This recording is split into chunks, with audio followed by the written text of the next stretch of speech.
Call to order of the George Weems Memorial Hospital Board of Directors meeting. Our vision: providing quality care close to home. Let's remember that. That's a simple, short, sweet. January 30th, 2025. Time is about 5 minutes after 9. We had a little late because of fog this morning. Call to order. We do have a quorum. Did everything get posted correctly? Yes, sir. Okay, we're posted for a meeting. The first item is public comment. Do we have any public comment? No public comment. Okay. Next item we have is the Franklin County Housing Initiative. Mr. Bill Williams works for the Franklin County Sheriff's Department, and he's been so kind as to come let us know what he does. And he does a lot of stuff to the Sheriff's Department, I might add. I'm real happy to see what's going on out there. We now work on rehabilitation, job training. I guess that's part of your little duties, and instead of just lock them up, forget about them. And he's worked hard at it. He's had some successes with folks going to, particularly the drug situation. Am I doing that? Okay. And I've known Bill for a long time. We're getting old too long, Bill. We've known each other 20-something years, you know. So, hello. Why are you doing that? Okay. All right. So, anyway, he's got some stuff he wants to tell us. I'm not quite sure about some housing. I think it's relevant to us with our staff. It might be relevant to you. So, go ahead and take it away, Bill. Thank you, Mr. Chairman and board members, certainly staff and the guests. It's certainly an honor to be here on behalf of the sheriff. This started under, I guess, his vision. We have 7 acres behind the sheriff's office, and as the chairman said, my primary job is to work with the folks as they come that are judicially involved, either before they get incarcerated or post-incarcerated. My background is in healthcare and healthcare management, so what I try to do is everything from substance abuse, mental health, work reentry, all the different things from a recidivism rate that we put more productive opportunities in front of these folks. This has been a challenge, obviously, with the drug use and the things that are there, but also economic development and housing, and all of these building blocks play a part, not only for the average person that's out there working and the employees of this unit, the county, the school teachers, etc. But it's a challenge. So the sheriff said, "I want to do something with this 7 acres. What can we do?" And as deputy knows, I'm from Gulf County. I'm a former commissioner of Gulf County, and I was like, "Well, who owns that land right beside us?" And it was the school board. And then when we started looking, there was an opportunity that is very rare in government to pull a lot of different entities up Highway 65 on government property that we could do some certain things with. The school board, for example, is facing the same problems that we all face with the inability to get teachers because of the cost of homes and the cost of living that's here. So we started working with the superintendent. We then reached out to the county commission, the chairman, and particularly Commissioner Ward. I'll explain who's on our board in a moment. So we all basically sat down and said, let's put something together that can bring truly a generational transformation opportunity for Franklin County. So basically what we came up with was a concept called Team Franklin. We changed it from One Franklin to Team Franklin. And the awesome thing about this, if you've been involved with your community, sometimes cities and counties and different governmental entities don't always get along. They sort of get in each other's way. They start looking in silos. That did not happen in this case. All of the collective, there are 6 governmental entities within Franklin County, and every one of them stepped up and took this concept and said we need to be a part of it. So each one of the governmental entities appointed an individual to this board, and I'll tell you how we're structured in just a moment as we come in. Basically, as you all know, between the EMS folks, the teachers, the sheriff deputies, and the average workforce in general, there's not an ability to afford living as we come in. So we're not really talking about affordable housing units. We're talking about workforce units, and that's a lot of times that gets confused where people come in and then you you're sold something that you think is going to be affordable, but there's locks on how much you have to make or how much you can make, or you make too much, or you got to do this, and it never really serves the purpose of trying to build an adequate workforce housing area. This is going to be very different. It's going to be like you guys on this board. This local board is going to control the activities that come in, and how this unfolds and the oversight and how it comes in. So we tried to identify all of the areas, and when I say that it's in phase 1, phase 2, I don't mean like 6 months and then a year. They can run simultaneously, but your employees, and why the chairman indicated this could be very vital, and I'm going fast because I got 15 minutes, but I'm going to try to, if I go too fast, y'all slow me down.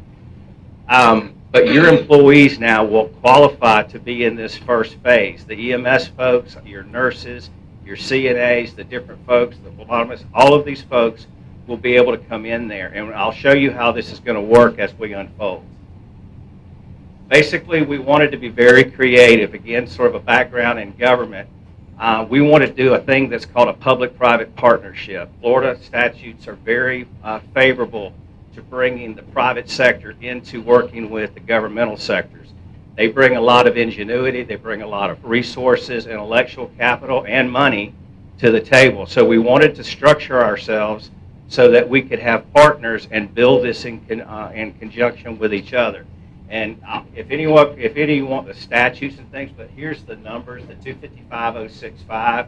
I can get you copies of it, not that you have to be versed in it, but what it means to be able to come in and how to do it. For example, you can get an unsolicited bid where normally you're waiting on government to come up with what they're doing and send an RFP out. In this setting, the state of Florida says if we've got a company from Tennessee that wants to put in an innovative idea, they can submit it to it and we have to move on. We don't have to accept it, but we have to move on it as we come in. So you're bringing the best of government and the private sector together. Basically, YP3, as I've described that out, we can share risk. We can put dollars in there. We can do bonding. So if we talk about multifamily housing, let's say this board chooses to say we need, you would have to do some feasibility studies, but let's say that we need a 100-bed multifamily unit type scenario. That's going to cost a lot of money. So how do you go out there? This board would have the ability to work with those 6 partners and bond those revenues out so we could be enticing. The thing that's going to bring excitement to the private sector is we have land. If you look at the thing that's so valuable to most investors in a takedown of that, that's where our strength is. And you'll see in a moment, but basically on Highway 65, we're approaching 150 acres in the collective group of the 6 governments that will be able to do it. Now, once that thoroughfare, and again, I'm not speaking that as the only area that we're doing because we're going to go into Carabel, we're going to go into Appalachia, but this is our first thoroughfare as we come in. Any questions on that so far? All right. Basically, as I said, we started with the superintendent and the school board, and this is what's so unique about this. Most of the time in small, fiscally constrained and rural counties, you don't have a lot of money when you start the process. They have insurance money that's coming from their bus barn that was lost over in Carabel that they're going to build a new bus barn on that site. So adjacent to the sheriff's office, they're going to build a fleet management scenario. Where there again, we have the opportunity to uniquely, innovatively sort of say, hey, let's bring something else in here. So we went to Tallahassee State College, and they have agreed to come in and have a CDL, starting with the CDL certification program there on it. So you will actually have a vocational training, kind of a SWAT area where we can train people and keep these kids with a lot of talent here. In Franklin County, we can recruit talent. We'll have a place to be able to do it. So we'll start with CDL. You'll see us go into project management where we talk about everything from HVAC and plumbing and electrical, but you'll have a mini vocational center there with an academic footprint that changes the trajectory of what we're going to do with our employees. All right, so that's exciting to see the school board and all of us that, kind of bring it together. So that's going to be first phase. And with that, and how you move the private sector and the government sector, it's like a very sophisticated art dance. But what we're also doing is that we have a $4 million additional request in with Triumph. So it'd be a $6 million addition to show the economic jobs and the things that we would bring in there. So phase 1 will be the academic sector. We've got a $4 million request in with Triumph. We've got $2 million that we're bringing to the table. Additionally, on that property, the governor has basically what's called an infrastructure grant opportunity, and we've requested $5 million to be able to put all of the infrastructure on that 27 acres. And why that's important is because we're going to put housing in there as we come in. And we're talking about a land trust, we're talking about land leases, but the folks, let's say it's one of your employees, you would actually own the home that's being put in there. We would lease or have those properties tied to probably a consumer price index increase as it comes in, so you know what your valuation is. But we can get people truly into affordable housing where they own the home, they know what their equity is going to be. And it's not the same as private sector, but the cost of that is amazingly different. Because we're government, the impact fees and all the things that normally don't have to happen, you're bringing the best of the world, so you can reduce the startup and bringing those dollars in for your employees massively, where they can afford to live in Franklin County and be good employees for you. All right, I'm moving fast as I can, so you can You're see. fine. Go keep going. It's good. You're good. Eventually, what we're trying to do with Tallahassee is advance that. I don't know if any of you have seen the Wapella Environmental Institute that they have over there, that they partnered out of Tallahassee State College. And President Murdaugh there, the vision that they did is amazing. They've got agricultural programs, they've got horticultural, they've got so many different areas. We went over there, the superintendent and I went over, and we want to partner with them. We've got the Marine Lab that's here with FSU. So you're going to see a lot more academic and vocational type opportunities. And I'll give you one quick example. When I first got over here, I did the screening. I was part of a committee where we were looking at the resumes of these kids that were coming out for the sheriff's scholarship for college. I was stunned to see, I guess, the pedigrees of some of these kids that were coming through. But what we're doing is we're grooming these kids, and they love Franklin County, but they have to leave, to go make a living. So this will change the trajectory for a lot of those folks as they come in, including nurses and the things that want to be here. All right, this is just real quick so you know. Most of you are from here and know it, but you probably didn't know how this is laid out. And I'm going to do it real quick so I can save time on this, but this was just for edification of where the property is. 7 acres behind us, and what we think right now, that will be a combination of almost some little tiny houses where we'll have a jail reentry that the sheriff wants us to really focus on, taking care of folks as they come down. We have a lot of talent in that jail that drugs, unfortunately, have hijacked them and moved them to another. But we can get them back being productive, people that can build and do the things we do. So it'll be a selection process, but let's say that they've served their time, they step down into one of these tiny units, they work in this vocational training unit, and they're going back and being productive citizens. Now they've got a roof over their head and they've got a job. That changes people's lives, and that's real important for the sheriff to be able to deliver that. All right, I'm doing this as a developer, so it's not like this is what's ultimately going to happen, but to give you an idea. If I came in as a developer and looked at that 27 acres, I would look at your land use, I would look at your comp plans, and I would figure out how I can maximize the valuation of that property. If you see that, this is multifamily units here, and you're talking almost 80 units that we could put in there as it's zoned today. We'll come with a lot less than that, but this will be a down-the-road engineering where we'll put affordable houses in there for them. And again, first phase, EMS, nurses, sheriffs, etc. But one of our, and I'll tell you who our board is shortly, one of our board members is Colton Sapp, and he is absolutely driven to make sure that we take care of the average workforce like his company and ones out there so that hardworking people can afford to have a place to live. So we're not forgetting the general public. We're just starting with critical personnel to be able to move. We've got to fill these teaching positions. We've got to fill RN and FTE positions that are there. We got deputies and correction officers, and we'll talk about some of the other areas as we come in. I know I'm moving fast. I'm sorry. All right, this is an example. I got a question right quick. Yes, sir. So this would be, what if a family between the husband and wife made gross $100,000 a year? Would they be eligible to buy one of these? That's the key difference, Mr. Chairman, that we are not going to be. What happens is most of the time when you do affordable housing units, you use federal programs for low-income housing tax credits, and you are locked in to all of their scenarios. We're going to go to the governor. We're going to go to HUD.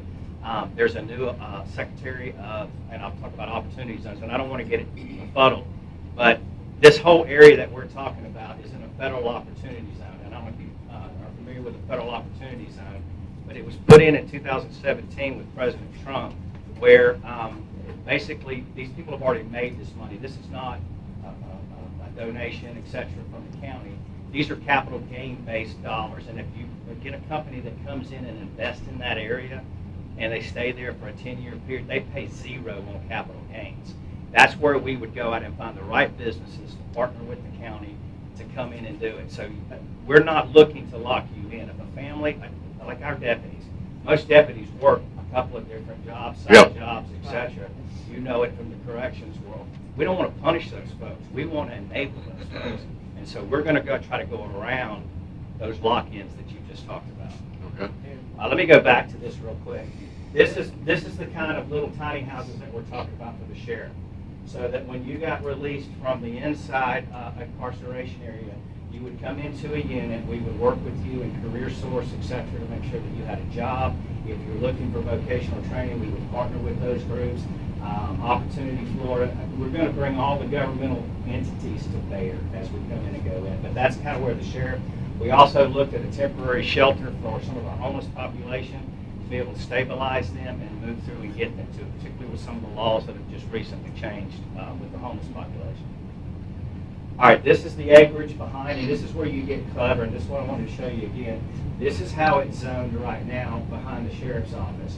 But working with our governmental partners, we think we could flip that, and from going from 7, you go to 25, okay, because you're developing a very different scenario. And the beautiful part about this, being a former politician, there aren't any neighbors. Nobody's going to complain. We're not taking anything on. We're not taking anything off the tax rolls. It's not on the tax roll now. We're not changing anyone's neighborhood because there's nothing there. Some squirrels maybe as we come in. So how does the capital gain figure in? Because we'll get the right business. If I go to Atlanta, if I go to Nashville, and I'm trying to bring a corporation in, why would they come to Franklin County? We're going to be able to show them that we can, number one, train their workforce. If you need widget workers, we can train widget workers. We've got an opportunity zone that if you come in and put your business here and you keep it here, the capital gains that you're earning throughout the country can now be salvaged, and you come up with a massive tax break for your organization at the federal level. So it helps us find and recruit the higher businesses that we could bring in. So that's the main objective of a federal opportunity zone. You take a rural distressed area and you change that trajectory by bringing in things like that under the federal program. Bill, that's very important, because when you look at development, you'll see those areas that have that opportunity zone already granted. Those will be the areas that will begin to build up pretty soon.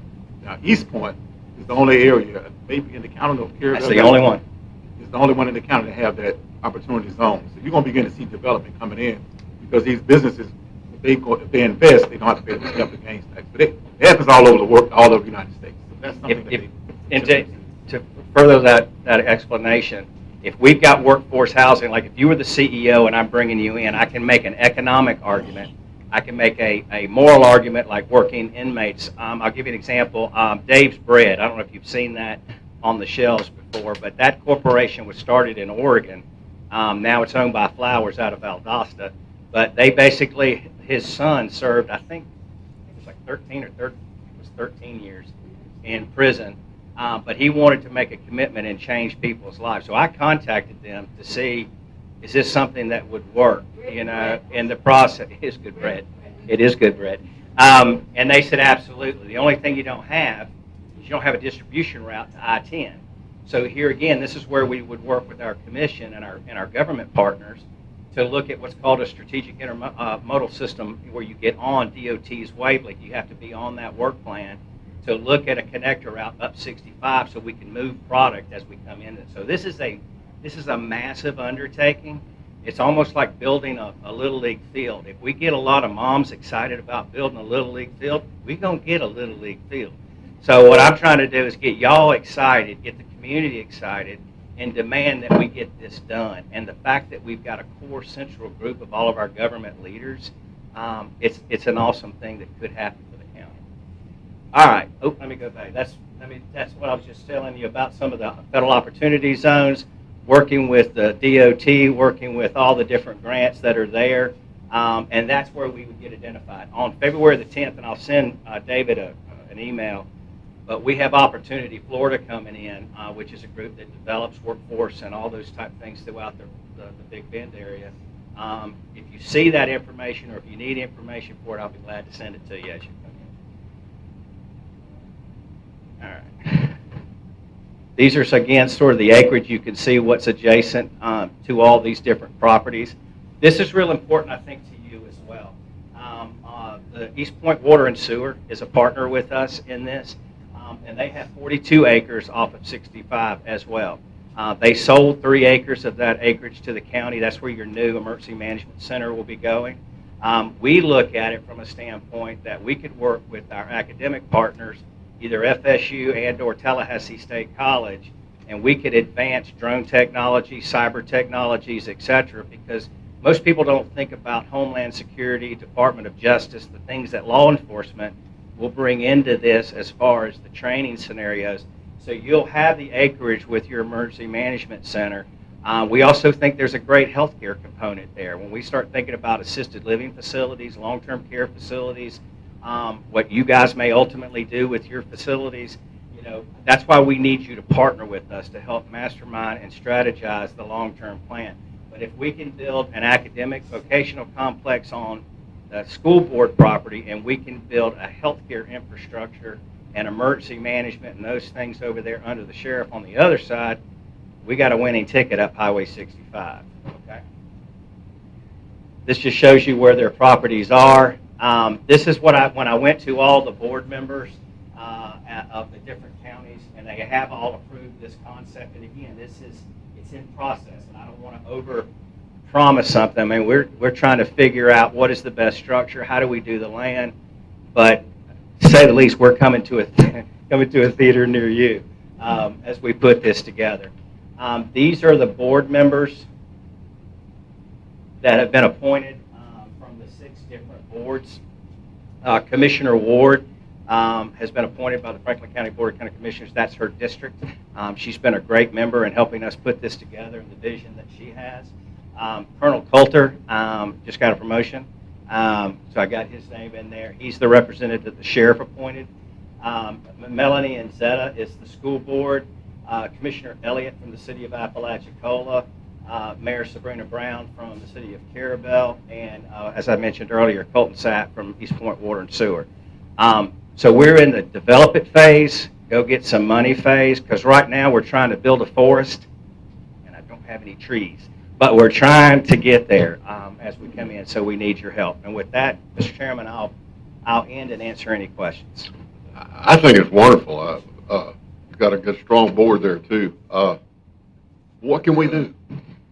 In our next board meeting, one of the things that we're trying to do as we formalize, and one of the handouts I gave you is with Bryant Miller and Olive. They have been volunteering some time to help us put this together. The second document, which describes what a public-private partnership is, but also in that handout that I gave you is Chapter 163, and that's where we will be formed legally through the counties and the cities as they agree. So they are, I guess, empowering our ability to do it. What I see, and to answer your question directly, our board is, once we have our bylaws put together, that we can add a member. We need a representative from this board to sit on that board, because you are, more than a lot of people, critical. I sat in a meeting in Dothan one time, and Jim and I were talking earlier about the healthcare side. Alfred Saliba was the mayor of Dothan, and said when they, at that time, when they started talking about what was the vision of Dothan, he said healthcare. You have to build it around healthcare, and if there's nobody in South Georgia, there's nobody in North Florida, and there certainly wasn't anybody in South Alabama. And if you look at Dothan today and the things that they've done, and I'm not by any means saying we're going to try to be Dothan, I'm just saying you have to have healthcare as your staple for infrastructure, people to live here, survive here. They're not going to continue to buy property if they're worried about health care at the end of the day. young people in jobs and careers. When I was in school, I heard doctors and nurses. I didn't realize there's thousands of jobs in healthcare that we could get kids and geared to. So you need to be our partner is the answer to your question. We need you. We need the intellect of this board. We need the vision and share what you're trying to do, what David's trying to do as the CEO, and then work with the county commission and our partners. You know, and then I got to make the sheriff happy. You know, if I don't make him happy, I'm getting it there. I was on 6'4" when I started. He's whittled on me since then. But anyway, that's what I need, Mr. Chairman. We need, as we get set, I'll come back and ask for this board to appoint one of your members to be a part of our board. I don't know how the board feels, but I think affordable housing is something. I'll be honest with you. If I came here 12, 13 years ago, bought a house, retired. If I retired today, I don't know if I could buy a house. You know, I mean that's fact right there. You know, I probably wouldn't be living here. We'd be living in this big house to live in for sure. You know, but it's things. The price of houses, the regular person, and I think nurses, EMTs, they can't live here. Our EMTs come from other counties. You know, we have great young folks come out of high school and they leave. You know, the talent's leaving, and I think that would probably help in your recruiting to have something like that too. And that's the vision, Mr. Chairman. If we can look at a young person, for example, coming out of, say, Tallahassee, coming from school, how do we get them started?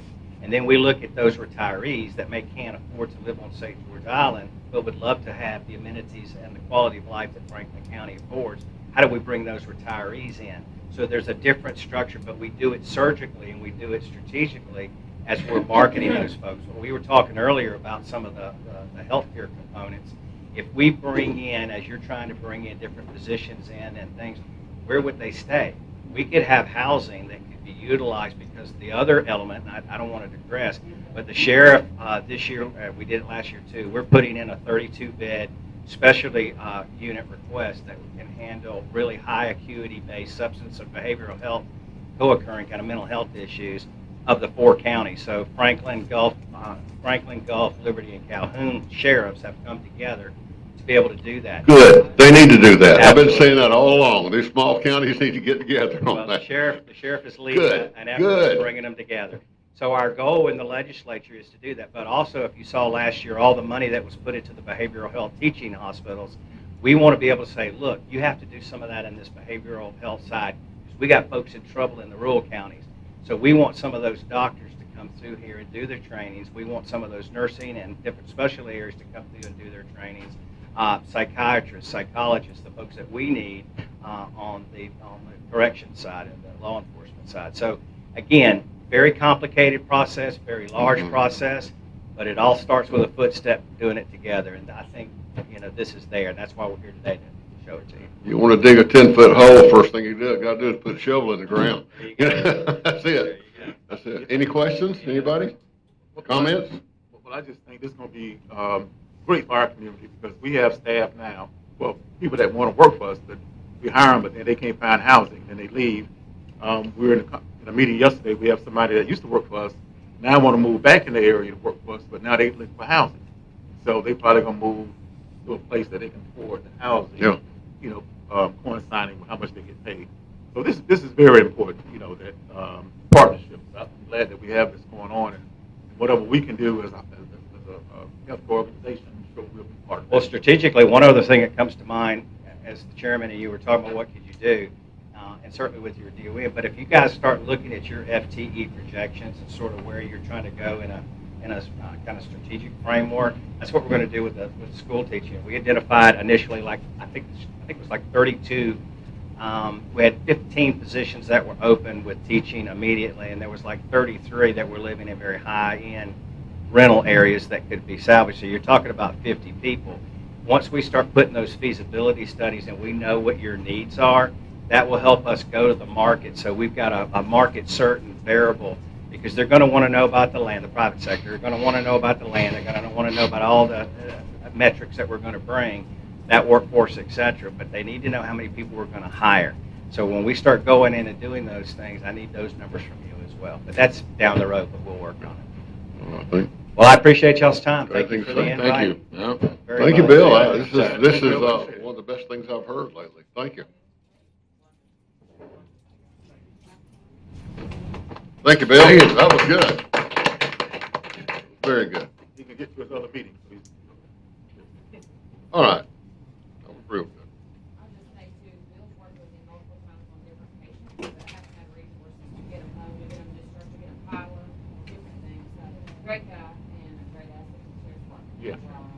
I mean, that's, you know, the affordable housing is, you know, you make $100,000 between the family, you should be able to find a place to live, and it's hard to do now. You can't do it. In our You know? respiratory department, we have one employee that lives locally, one in our department. In our radiology, maybe we have two, Brian, Three. here, three. If you count Brian moved in here. And, They a have- little bit more, they, you know. Well, they just moved. Yeah, they just came. Yeah, I mean, even when our positions rent in Crawfordville on the rents, ridiculous over there, I know how much they pay, and it's because it's so expensive. So, I mean, you're gonna definitely gain out. That would be wonderful for you if you could. Oh, for sure. I mean, We've if had even travel nurses in the past that couldn't afford to even rent here from a travel nurse. Yeah. And Mhm. that had to leave. All right. Anything else? All right. Next item on the agenda. First of all, I want to address something here that has been brought up about our changing our agenda to what do we call it? What's that? Consent agenda. I went to the board meeting, and the board actually would rather we not do that. They want us to go to the full meeting because, and this is real good because they do look at what we're doing, and they told me 2 commissioners said they learn a lot from our board meeting. So, Yes, like someone suggested for that board, the consent agenda. So they learned that from that meeting here. So, it's all fine, it's all good. Yeah. well, one of the, This is what I hope. I hope that we don't lose volunteers, if we move to 4 hours for the meeting. okay. The meetings are simply redundant in some aspects. Yeah, they are. I agree, and I think what we need to do, if we have comments to make, questions asked, make them short, to the point, and we move on. And if we get redundant, I'll try to remind somebody in a real nice way. You know, Bill, I'll just tell you to shut up there. You know, can't be nice to folks from up north there. They don't understand that. I talk quick, so. Y'all don't even wave. You'll Y'all be- finally learning to wave when you pass people on the road, right? Yeah, You yeah. finally learn to do that. You see them in the store and you wave at What them. the hell do they want? So anyway, that's it. But we do work for the board, and I'm glad to hear that they're looking at what we're doing here, and they're getting some good insight into what we go through. So, next item, approval of minutes. Do I have a motion to approve the minutes from last meeting? Any motion? Second. Second? Any discussion? All in favor? All opposed? Passed. Medical staff report, Dr. Conrad. I had this really long-winded. I know you do. I know you do. Since we don't want to be redundant, I got nothing. Things are coming along fine, we're staying busy, all good. You're getting a new machine, so you're just happy. You're not saying any of that All good. 128 slices or something like that? Okay. Looking forward to it. All right. Clinical service report, Courtney. You're fine. You don't have to run up there. Well, they work in the ED today, so. Yeah, okay. We're Yeah. both been working today. Lou is everywhere, so this is the I know. 3rd different nurse I've covered this week. She's, It's on. Go ahead. okay. I'll be somewhat brief though. I wanted to state that Dan's not here today, our student bed coordinator, because he is, are any of your guys over there at one of the schools today? That's my get over there. Okay, I was gonna say he's with OSTEM, but he's OSTEM's right here, but they're going to the school to do some stuff with the healthcare, portion of the school. Dan's been working with somebody and they're gonna do some training, so I know we've got some different, clinical departments going over there as well, something we've been doing with the school, so I'm thankful for that, cooperative, that partnership with the school. Also, I wanted to say we did get a full-time nurse back, RN. She left us for Good. down the road, and she's coming back. So very thankful, very strong nurse, very happy to have her back. And then I want to say, I don't know if anybody's heard anything about the sexual assault program, or if I've mentioned that in the past, that I was working on that sexual assault. We just got the final email this morning. It's finalized that we're going to be working with, we have an agreement that Mr. Walker and Dr. Conrad and I have all reviewed and sent. We're going to be working with what's called the Gulf Coast Children's Advocacy Program. They cover Bay, Gulf, Jackson, Calhoun, Holmes, Escambia, Santa Rosa, Okaloosa, Walton, and Washington counties. It's kind of complicated, but it kind of stops at the Franklin County line. But because we need this service, and per Florida statutes, we have to provide this service, they're going to come over to the county line as of February 1. We have a 1-year contract while we work on some things with Refuge House. And Mr. Walker and I have meetings with Refuge House set up, and we've been working with them. But this service is available. I mean, the physicians have been doing it in the ER, but this is going to improve that. It's going to help the patients. It's going to help the hospital. It's going to help the staff. So just want to let you know, as of February 1, we're active with that. So, Great. otherwise, I've got the flu everywhere. So be careful. Okay. And just talk about the, while Courtney's up there, the month of December, the volume is kind of low. Yeah, the volumes were low on swing, but the volumes were low in the month of December anyway. I think traditionally it seems like that happens somewhat around the holidays, picks up a little bit after the holidays and New Year. We've been very busy this month. We've been very, very busy the last week. Okay. So, but our swing bed numbers were down in January, but we've got 2 current swing beds on the floor now, picks up. But I mean, that's just a trend that we generally see, I believe, before the holidays.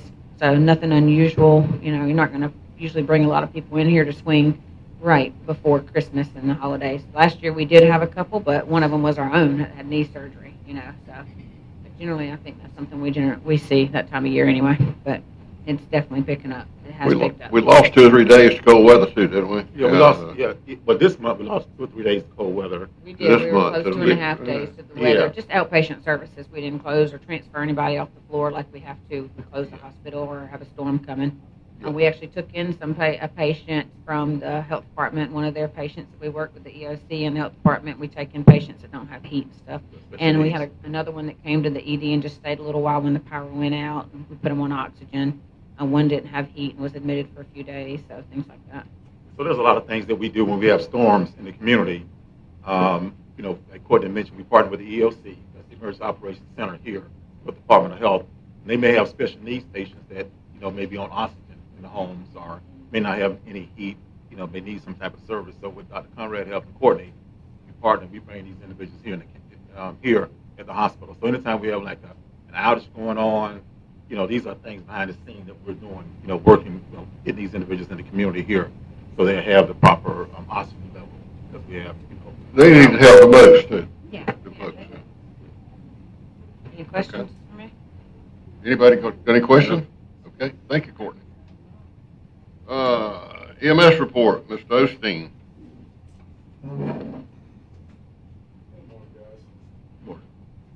Start off with the agenda. Item I have on the EMS equipment. I have on the agenda for 3 life packs.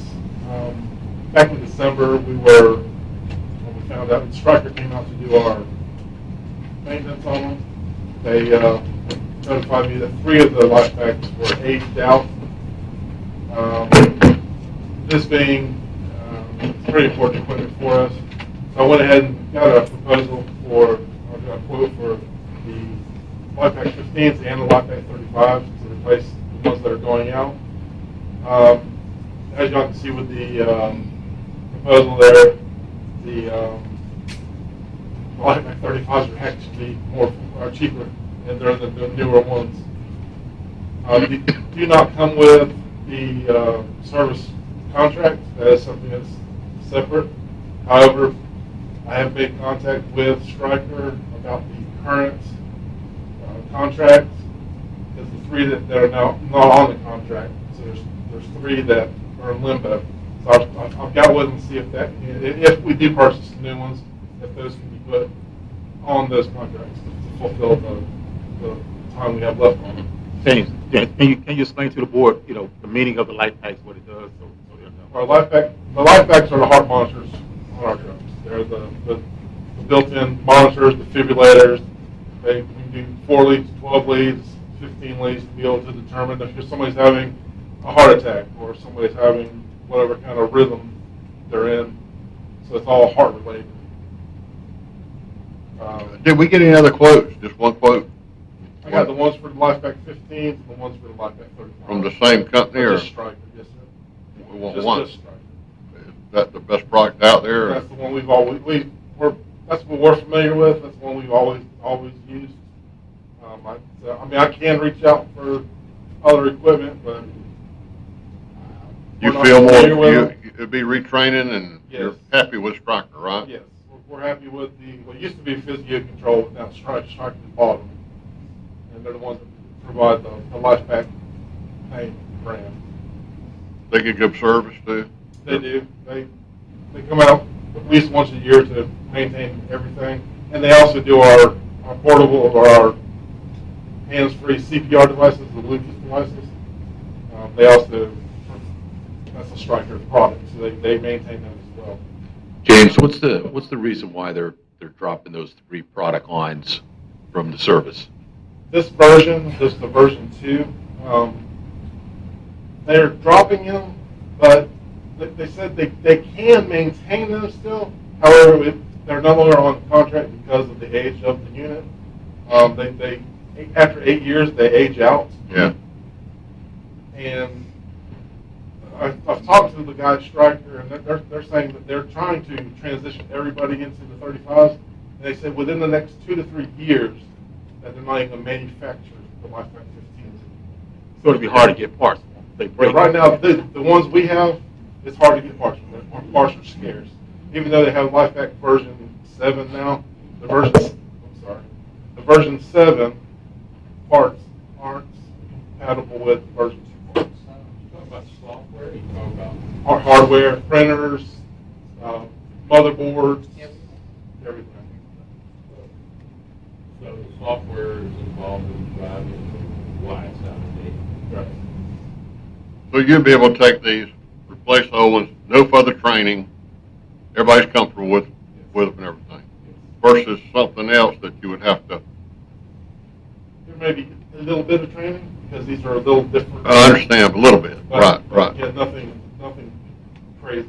Stryker's a nationally known brand, I guess, used throughout Florida and stuff. All throughout the nation. Oh, okay. One thing about, this is, if you look at a trend of these, a lot of companies now, even your personal companies, they'll have a software that they'll put out of business. They'll say that you can't use the software anymore, so it's almost like they force you to upgrade. They force you to buy. That's just Okay, do I have a motion to approve this request? Well, first of all, what about some of the other pieces of equipment that we have on board now? Are they going to be aging out shortly? We have 3 other LifePak, the LifePak 15 monitors. They will be aging up within the next 3 to 4 years. 3 or 4 years? 3 or 4 years, okay. So we have a little bit of time on other equipment that we have on board that may be aging out. And the stuff we have now is working fine. Fine. It's just when it breaks. Yeah, you don't have the parts, so you can't service it properly. I Right. got it. Where's the money coming from? it'll come from the healthcare trust. Healthcare trust Yeah, fund. so we need a recommendation to approve it, and we have to go before the county commission to get it approved. So you're buying new machines, Yes, they're new, brand new machines.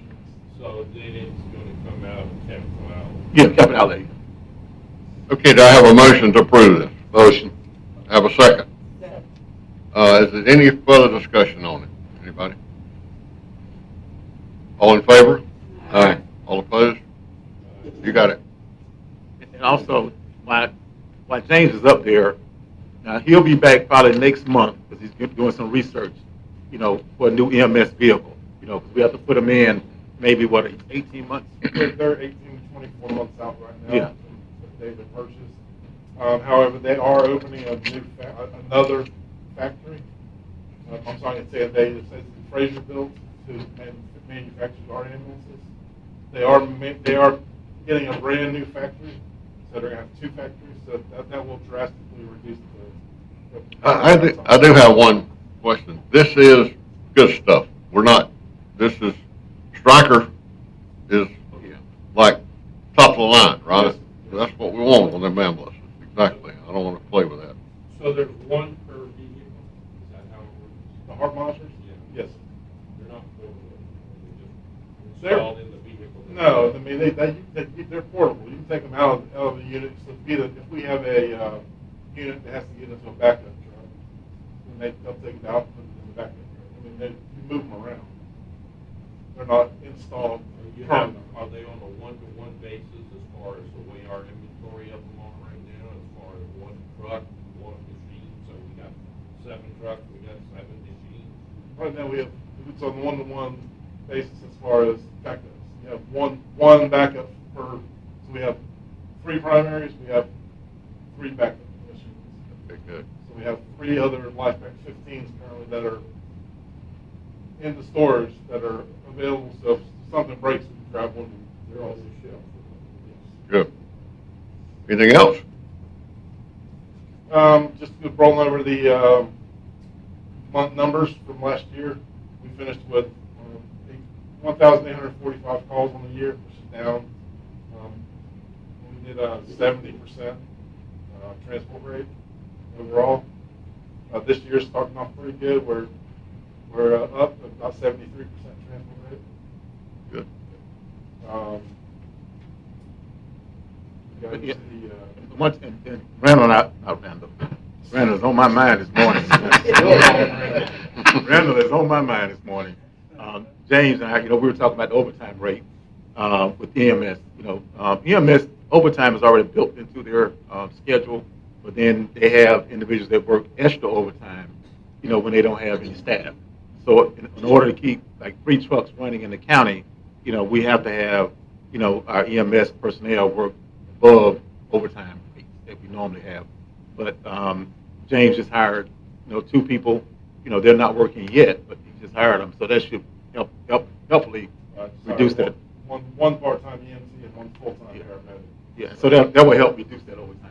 Well, with the shifts, with that type of shifts that you have, overtime is there anyway. Yes, sir. Every- Certain amount built in. Yeah, already overtime. yeah, all the EMS, pretty well you're on the same shifts as other EMS, they build in overtime. Yes. Well, what I'm trying to do is reduce the amount of extra. Extra, right. overtime, yeah.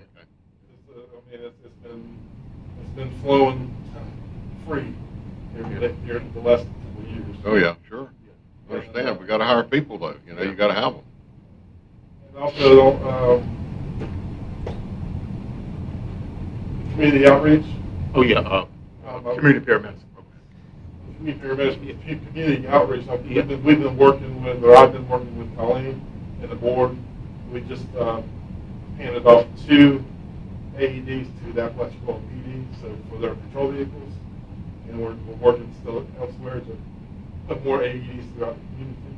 So that's still in the works. Good, that's wonderful. The class allocated point. And I'm currently teaching a first responder class in Allegheny Point for about there's 22. I got 22 students. So that's Allegheny Point, St. Teresa, Lanark, St. Teresa, the couple, I'll get Central Valley actually. Okay. Then he said to the school. So, yeah, I try to make it to the school. One further thing, now, are we on track with the purchase of ambulances? I know we have to go 2 years in advance, we're keeping up with that, with the ambulance. That's why I want to try to get this one Okay, in the works. okay, good. Going with it. Because you gotta have, what, a 2-year window when you order one? Right now. Right now. Hopefully that's going to be reduced with the new factory being open. So. Okay. That's a good business to be in. Wow, people lining up to get it. Ooh, boy. Anything else, Mayor? I don't, any board members got anything else? Thank you very much. Yeah, Thank you. James is doing a great job. Thank you, Yeah, James. good job. All right, next item is, safety environmental care. Greg Gibson. Good morning, everyone. Morning. So we've got some good news. Hey, for a change. Nothing's gonna be granted. I was sitting in my office the other day, and I noticed the truck full of PG&E contractors and they're the ones that's going to be installing the new generator for the hospital. So 16 to 18 weeks roughly. Yeah, well, there's a process to it. Yeah, because it's a grant. So, but anyway, Excuse me. I'm excited. We're going with that. We've also met with the architect, engineers, contractors who installed this CT machine 2 days ago. So working with them already. They will probably start the actual construction roughly in June. In July is our go live. I have quite a bit of work to do with them. I have to create a functional program that, in other words, entails everything we're doing, why we're doing it, who's going to use it, who's going to benefit. Yeah, this is one of those wonderful ACA things, but it is what it is. So the main thing is we're moving forward, and we look really forward to getting this stuff in. Another thing is we have the flooring in for over at Weems East Clinic, the front lobby. I'm waiting on the schedule to come because that'll be done on the weekend and nobody's there. So whenever they call me for that, I'll go there and open up the doors and stay there with them while we're doing that. The other floors that we had the grant for earlier last year for the ER, I'm waiting on for that flooring to come in. They've had some delays with the ice and where the product comes from.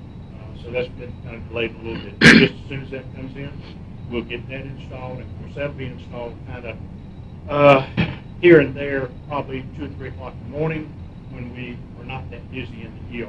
We've got some areas in there to do the hallway and the reception area. So they have to do that late. Doing a little bit, huh? Yeah. Uh-huh. So, got a lot of stuff fixing to happen. Good stuff, too. Yep. Oh, yeah. And then we'll move David over here next door temporarily. Heard that. Yeah. Well, that's what I've been hearing, temporarily. Well, that other machine, my blood pressure, they took me back there and did that. They did my blood pressure again, and it was 10 points higher, just from the ride and everything. So it's needed. It was just you walking over here is what it was. So is that what it was? Okay. Whew. Any questions? Yeah, like Craig is up there, we have a lot of things going on. So for the first 6 months of this year, we have a lot of things that are going on with the hospital, especially with equipment, certain things that we've been waiting for a while to get, so we're very excited about that part as well. Good. One more thing, how could I get this? Our phone system. Yeah. Okay, Kevin is putting together a training program for us because we didn't want to go live without all the staff being trained Right. first because, it's probably simple, push this button, do that, but we want to make sure they're trained, especially our reception areas, front desk, our lobbies, and over here at the clinics also. So that's the only thing we're doing right now, so as soon as we get that done, probably 2 to 3 weeks, to get that done. At the most. Yeah, at the most. We'll tell Susie she's free reign to stay on top of y'all about that phone system. Yes, I know. well, we know. I was telling the staff, we don't look at it as a problem. I look at it as opportunities to get better. So I said we don't have problems. We have opportunities. That was a problem. I'm glad we it got was, it. That was a problem. It's still. I call it an opportunity right now. Yeah. Because we know how difficult it's been for our clinics. People trying to get Terrible, through. yeah. And so we own that, and we so happy that we get this thing implemented as soon as possible. So we're looking at hopefully a 2-week turnaround. And time. everything's tied together now, correct? It will be. Yeah, we're consolidated, it's got one more port to do, and that's been a lot of the holdup, with consolidated. But everything's tied in, we're ready, we just need to mash that button and go live. It might be some bugs to begin with. I'm sure it will. It's electronics. Yeah. So hopefully the next board meeting, we can have phones. Yes. Craig will have that report that phones are up and running. Okay, good. Yeah, this is Good. gonna make it a lot easier for staff, because we can call it attention, reach over there, Carabelle, they can do the same thing. Reach That's, out. we need that No bad. long That's distance anymore. long overdue. Exactly. So celebrate. Okay. Anything? Anybody got anything? I had come to Lean up to the microphone, please. I can't hear you. I don't hear very well. There you go. I'm sorry. You're good. Yep. I had come to the ER about 2.5 weeks ago, and I didn't notice the floors and whatnot, and everything looked so so good. Y'all have done a great job. And That's our goal. That Dr. Hart that we have, I'm telling you, I'm loving him. His bedside manner is wonderful, really Correct. wonderful. He's like Dr. Conrad.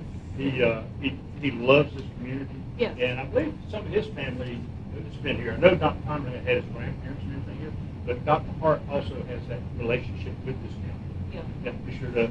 But yeah, we're not done in there. I'm working on, for there, once we get our floors situated, I'm going to come back and we're going to do like half walls of this vinyl that'll go up there so you can go in and wipe them off instead of these knock off the paint and everything. So we're going to fix that also. Is that gonna be no wax, right? The new floors, are they gonna be no waxing necessary? No, it's going to be just like what we've got in the other ones. It's going to be a sweep and, mop it out with what we do, the daily mop is. Man, that wax and stripper, and that's an environmental hazard, yeah. These floors are great, but it's the intensity of work that you have to put in to keep I know, them. I know. Good. And also, another project where Craig is up there, I had a gentleman reached out to me that had a visit in the ED. He has a foundation for art, hospital arts program. So he does a lot of the paintings that you may see in some of the bigger hospitals, that the ceiling tiles may be painted. So we're working with him to partner with the EEC, the seniors, to do an art project and maybe take some of our tiles here and help with the seniors do some paintings and then bring it back in the hospital. So that's something we're working on. Put that out there for you. But he has a national, he has a national foundation. He lives in Atlanta, but he lives on St. George Island part of the year. And he said, "Hey, David, y'all be interested in doing this." In relation to that, if you've been to TMH in their nice atrium, Yes. and you go back through there, right at the elevators there, they have those tiles up there where some of their children have painted those things. Yeah, it really is something. Also, I didn't mention, Caravel is also getting the generator too. Yeah. And new floors. Yes, absolutely. All right, thank y'all. Thank you. Thank you. Okay, quick break. I'm going to focus, for the month of December, going to look at the December's results as it compared to the budgeted forecast that was established for the Weems facility. Then also make, obviously, some comments towards what impacted that performance. And before I even get started, I know it was a challenging month, the month of December. I think everyone can see from the results, financial results, there's a lot of several drivers behind that performance, and I hope to outline those and for you guys, and will certainly be available to address any further questions.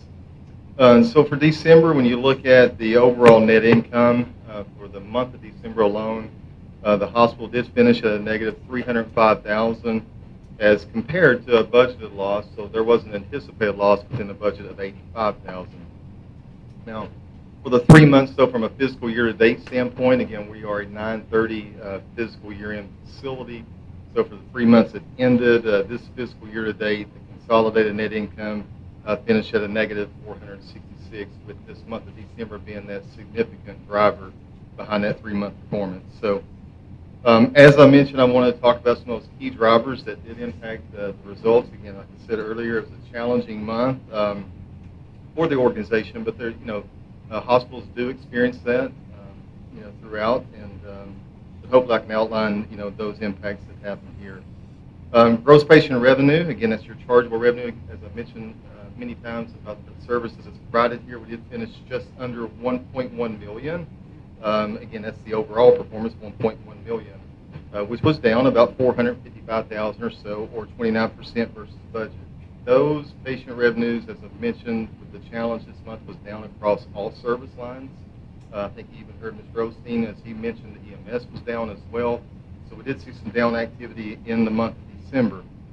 Inpatient was down 82,000 of that, with total days down 18 or 33%. Again, when I say down, I'm saying compared to our budgeted anticipated performance.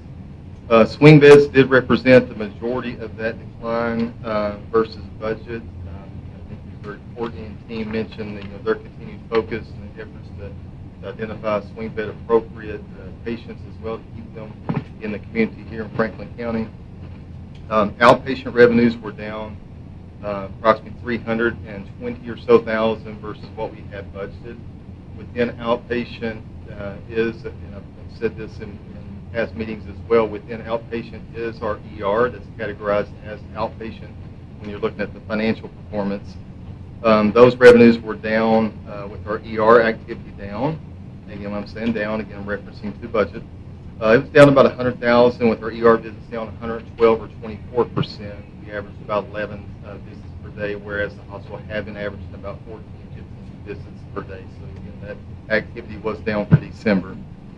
Also, that as you can imagine, when ER activity is down, those what we consider or categorize in a lot of conversations and discussions is downstream activity. You know, your pharmaceuticals as a result of caring for and treating ER-related patients, your imaging-related services when you're caring for and treating ER-related patients. Those revenues were down as well. Could I ask a as a result of question that. from the Yes, sir. front page there? Yes, sir. Non-operating revenue, okay? Other NOP revenue. The current month is 10,000, and last year's month was 410,000. What is that? Yeah.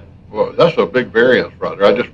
No, that's a great question, Chairman. And I think I've mentioned in previous meetings, as we were wrapping up the fiscal year end, 9/30 year end, the activities related to the Rural Hospital Improvement Grant the hospital received was reflected in income. Okay. And then subsequently moved back to the balance sheet because we can't I got you now. recognize that money until this activity is starting to be.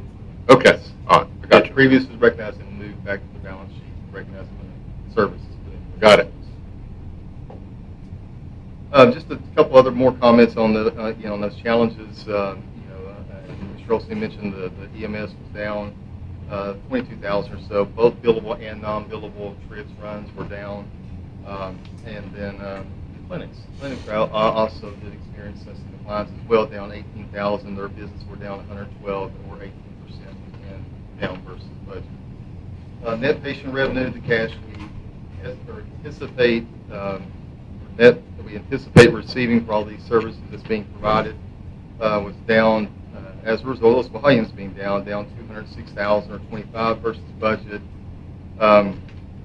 As expected with those declines, cash was slower as well, and currently down about 100,000 versus where our average run rate is for the organization. So, lots of challenges. I hate using the word down so much, but it is a reflection of what we had to work through this past December. Moving down quickly on the expenses, just to touch and highlight a few of those areas. Although all this activity was down, our operating expenses were relatively flat versus what we did budget. Personnel costs, as I've always referenced in meetings, salaries, wages, benefits, all that goes into supporting our employees was up about a combined, when you look at all those categories combined, about 48,000. That is mostly attributable to the overtime that Mr. Osteen and we were discussing earlier that's being experienced within the EMS operations. Again, the recruitment challenges they were experiencing, the built-in overtime, I think he explained that well, but they had some excessive overtime in addition to that for those recruitment challenges for vacancies. Great to hear he found or has identified and recruited and pulled in a couple employees, and as he was mentioning to me earlier, he's got another one that's close to hopefully making a decision as well. So that will help mitigate and lessen that EMS impact. Purchase contract services, those were down though, 51,000. Good expense management there versus budget. We talked about this. I mentioned just a few minutes ago. Courtney mentioned it earlier too. Lesser swing bed activity, lesser therapy. We're looking at therapy options. We didn't have a contract for any type of therapy-related services with those swing bed activity being down. And then obviously, our lesser cash collections with our relationship with TrueBridge, that's how they're paid, percentage of those collections, and lesser collections, those expenditures were down. Other operating expenses were up 35,000. That was a challenge we experienced this month. We did have some unexpected repairs and maintenance of hematology lab equipment, so those activities those anomalies, what we call it, or one-time type impacts do get you. Unfortunately, when you're in a down month, we've had somewhat that downward trend there. So unfortunately, but had to happen. Moving over and discussing about the balance sheet and cash flows for the hospital. Again, to look at it from a more positive aspect, I'll mention that our overall cash position was impacted, obviously, as a result of the loss for December. But however, when you look at the hospital's days cash on hand, we did still finish at 97 days cash on hand. As you can see, the cash number that's on the balance sheet, top line there with $3+ million. Hospital has seen some slight improvement with the patient receivables. We did experience a slight improvement there with finishing December at 82 days in AR. I've mentioned this a lot previously, and I always want to continue to bring this up, that when you look inside that, it does include a number of days, about approximately 25 or so of those days related to uninsured, self-insured, self-pay, uninsured outpatients. That is a very challenging, like money. So Well, that does contribute. I guess what's a little distressing is the fact that revenues are down, but receivables are up. Yeah. But as I mentioned, it's slower cash rise in some of those. I mean, I understand when revenues are up, receivables come up, but this is the opposite direction. You need to rein in those receivables. Absolutely. And when you get 82 days, Mr. Zesser, as I mentioned, related to those outstanding receivables, about 25 or so of those are uninsured self-pay related activity. It's a challenge to get that. When you look at the delta of that, about 55 or so, that is tied into governmental and insurance, commercial insurance-based patients. That is your easier to get or easier to achieve results there, and those are hanging around 55 days. KPI or performance indicator goal for AR days is around 55 days. But I know it's a continued focus. I know Heather and her team, you got to commend the work that Heather and Samantha and their team do here on a day-to-day basis. They're doing a wonderful. I'll just give her a shout out. I mean, they do a wonderful job. They've had a lot of. They have had a lot of requests. The various activities that's going on currently with them, and they're putting an enormous amount of time and energy into a lot of these activities. Again, they're supporting the Baker Tilly request from the county, supporting things related to, we're working on HOSH reports, working on various activities. So I know their eye is not off the ball, they're on it. It's a challenge, but I have full confidence that they're going to work this money in. Yeah, and David, I just want to just add also with this, although, December was not a good month for us, but if we look at our year-to-date numbers compared to where we are now to the previous year-to-date, we're up in total admissions a little on the county commission dashboard. Outpatient visits kind of flat. ER visits down a little. EMS runs is down somewhat, but the clinic visits is up, year-to-date. So that's some things to look at. One thing you mentioned about Heather and their team, I tell people we have 5 major things happening from October. We had a HRSA, November, December, HRSA audit. We have the financial audit we're in right now. We have the cost report we're doing. We have the Baker Tilly request. And we have, of course, the IT assessment. And so we don't have a big department. And so most of that stuff falls on, of course, Jason, Heather, and Sam, really, as they pull in those activities, as well as still trying to make sure we stay on top of our revenue cycle piece there. So we're on that. We're identifying those things as well, try to get that cash collection. Absolutely. With that, as David mentioned too, when I'll make a few comments, is running down the balance sheet, when you flip over to the liability side of it, and you look at the accounts payables, and again, I've referenced this in previous meetings too, that the hospital does a great job managing the accounts payable process. There's no vendors at risk. When I say at risk, meaning behind and knocking on the door to receive payment from the hospital. So it is very manageable.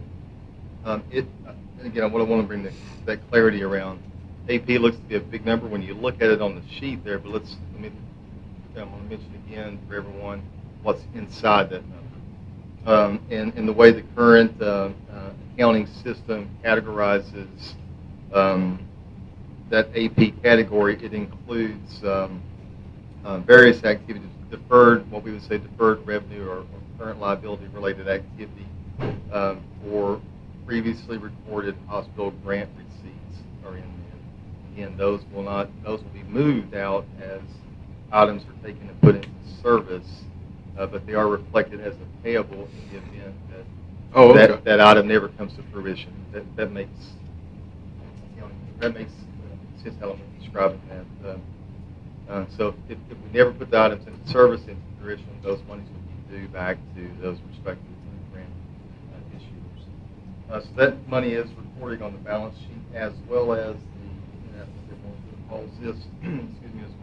fiscal year 23 issue payback that was assessed on the hospital as well. That again, that is a liability that is reflected in there. So when you look at activity that's inside of the AP that you're seeing on that financial statement, and kind of just summarizing that, about $984,000 of that is related to that dish lift type payback that is on the books.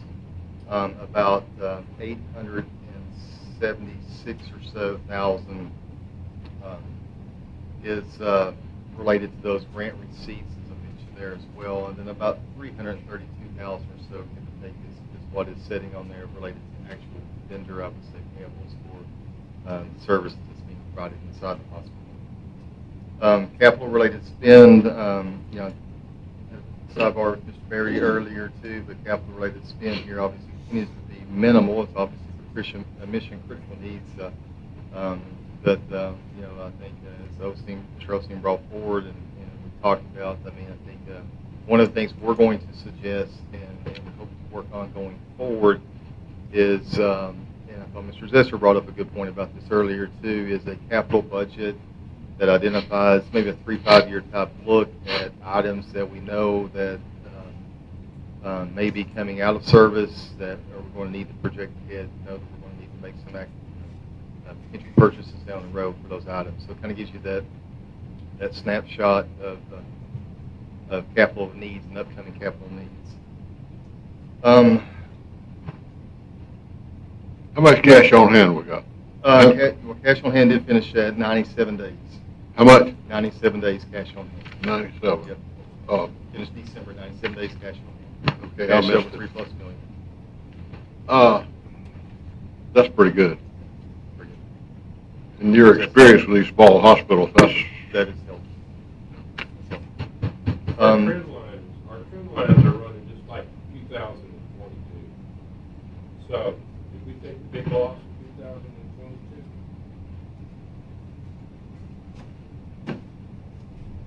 I'm going to say, if the trend lines are supporting the 22 loss and show that, I think 23 or 25 as we're talking about here today, Mr. Bear, I think as I just mentioned, there was. Is that an accurate assessment looking at these charts that we're running just about, not in the same amount, but in parallel? I think if you look at 25, I think if you look at 25, and just, we're 3 months into the fiscal year 25 period, and if we just mentioned there, December was extremely challenging, volume related, all across the board was down with those activities. We've seen in other healthcare facilities too. December was a challenging month from a volume perspective in certain communities. Sometimes that's healthcare will have that ebb and flow in some situations. You budget for a stronger performance based on historical performance. However, you will have those months, and I think this team's going to rebound from that. Mr. Chairman pointed out 97 days cash on hand, still in a healthy position from a cash perspective. I do want to, again, I sit down a lot. I do want to finish positive though. When you look at those key project indicators that are going to drive service here, we do see that be still running steady. Chronic care management, they've mentioned clinics being up, chronic care management being a component as well that is helping to drive additional services to the community. Those continue to contribute distribute the mammography services, infusion services, swing beds, and again, I know that's an opportunity for us, and again, all these are opportunities for us, but we're striving towards trying to continue to improve those. And Well, then I guess it's more of a question, I guess, David. Are we still moving forward with trying to do physical therapy for outside patients rather than just inpatients? Yeah, but yeah, the physical therapy group that we had, they left. So now we have a new physical therapy for the same guy. So we're talking with him, but he's getting his feet settled first, and then we'll look to do that outpatient physical therapy. And, I think we could use that service in the community, and I think there's a need for it.